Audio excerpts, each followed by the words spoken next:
Welcome, and thank you for joining me for this new moon video. I am making this a little bit differently than normal, and hopefully you like the new format.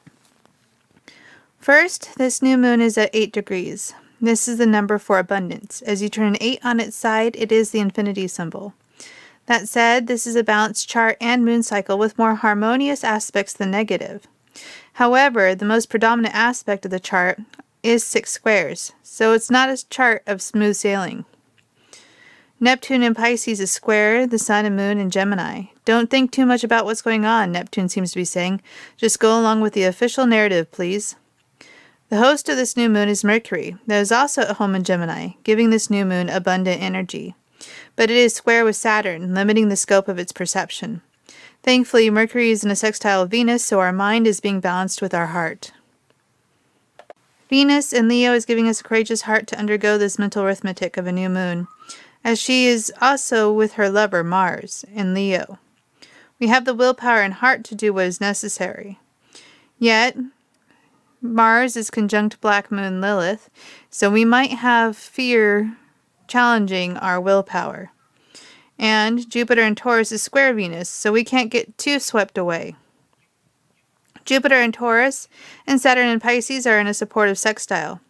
Saturn in Pisces has more religious bent, so perhaps there is also almost a religious fervor that is trying to keep us from performing the necessary mental arithmetic to solve whatever materialistic, Taurus, problem we are having. Uranus, the awakener, is squaring Mars. Our willpower after so much chaos is wavering. Neptune in Pisces is in a supportive sextile to Pluto. The collective conscious media narrative is focused on the endings of Capricornian institutions. The North Node is in a supportive sextile to the new moon, conjunct Jupiter in Taurus and square Pluto. Our destiny is to stop focusing on these doom and gloom end-of-the-world stories and find down-to-earth practical solutions. Also interesting with this new moon is the fact that we do have Venus and Mars in Leo. They will be in there for quite a while. Venus won't leave the sign of Leo until October, because this is where she's going to go retrograde. And Mars will be conjunct Black Moon Lilith, as will Venus, off and on for about the next 2 months. So we have an interesting time here of transmuting fear into love, if we have the willpower to do it. That's really what Leo with Mars, Venus, and Black Moon Lilith, all of which will be conjuncting off and on in the next few months, really comes down to. So we have a lot of energy here to really transform. Now, our indigenous moon is the hot sun moon. This is the time of the summer solstice, a time when life is thriving. Young animals leave the nest. There is a playful and joyful energy. We are not as focused on the harvest, but many things are growing plump. Life is full and pleasant. That's the season that we are in, or the indigenous moon that we're in. Now, this is the first moon of the southern direction of fire, so this is an active time, an active month. Next, we have the Hebrew letter Chet. Chet is the letter for vitality, and my favorite Hebrew word chai, that means life. But reading through the entry for this letter, I found something interesting. This letter also starts the word for dream. How are physical vitality and dreams linked? I believe that material reality is a dream that our eternal aspect is having. I've noticed that since I have aligned myself with my higher self, I have more vitality. I no longer feel sapped by fear. The tarot card for this new moon is the Chariot.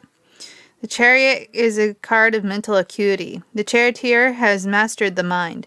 The reins of his chariot and wheels are invisible because what he is directing is invisible, the mind. The Sphinx represents duality and the dualistic thinking of labeling things good and bad. He is in the center of the two, representing neutrality. One particular line when reviewing this card stood out to me. All these encumbrances in our heads are simply dreams. They don't mean anything. Page 121, Thursday Night Tarot by Jason Lauderhand. Finally, for our fairy oracle, we have Titan the Sylph. Titan is a quick thinker that illuminates the mind of people with her fairy dust. This is wild thinking, as she can change direction in the blink of the eye. Here's a quote that stood out to me. Out of conflict and confusion, resolved by goodwill and clear thinking, a new and better understanding may come. Now, I have shared before where I get all these symbols. I start off with the Hebrew letter, which comes from Kabbalistic astrology. It is a letter that is assigned to the period of time that the new moon falls within. And then the tarot card is based on the Kabbalistic letter. Interestingly, the tarot cards for the season usually correspond to the new moon. So for this new moon, the Chariot card actually corresponds to the Cancer season, which will be starting soon. So to explain, I get the Hebrew letter first from the book Kabbalistic Astrology, and then I use the corresponding Builders of the Addendum tarot card to that Hebrew letter in order to determine those two symbols. And then I draw the oracle card in order to get the symbols for the new moon. So this new moon, when we look at the astrology and we look at the symbols, it looks like we have a very dreamy, very much in our head quality. We'll probably be overthinking things a little bit too much. Again, we have that Black Moon Lilith and Mars conjunction that will be off and on during this moon cycle.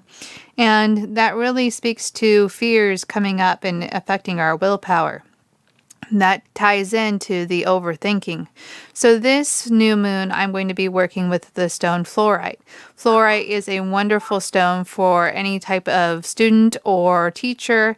It's a stone that works with the energy of overthinking and studying in general. So working with fluorite, we can turn that studious mind that we have going, that mind that wants to overthink, to something and focus on something in particular. That's why I'm going to be working with fluorite this new moon.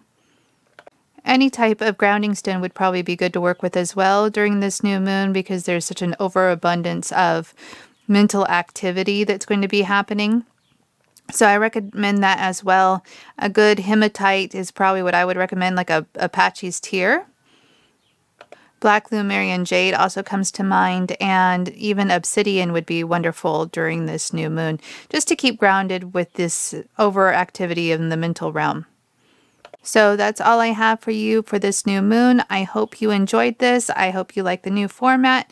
I have a lot more content coming at you soon, and bye for now.